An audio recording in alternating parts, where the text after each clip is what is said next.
أهلا ومرحبا بكم في نشرة مرور صباح يوم الجمعة. سيدني أن أكون معكم اللواء أحمد هشام الخبير المروري. هدوء الحالة المرورية مع أجازة نهاية الأسبوع، وأيضا بدء أجازة نصف العام الدراسي للمدارس والجامعات. السيارات شبه فرادة في ظل انتشار أمني مروري مكثف لملاحظة الحالة المرورية وعلى مدار اليوم الكامل. هذا بالإضافة إلى تعزيز وتكثيف الخدمات المرورية أثناء صلاة الجمعة بالمناطق الدينية والجوامع الكبرى، وأيضا أماكن المتنزهات، وأيضا مناطق الأعمال تم تعزيز الخدمات المرورية مكثفة بالإضافة للعلامات الإرشادية وعلامات تنظيمية.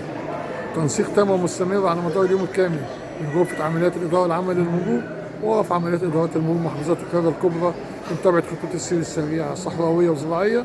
والناس بتوجه السادة المواطنين ذهابا وإيابا إلى المحافظات الأخرى موطنهم الأصلي قضاء أجازة نهاية الأسبوع مع الأهل والأقارب والأصدقاء. أجازة سعيدة مع هدوء الحالة المرورية مع متابعة ميدانية للطرق السريعة.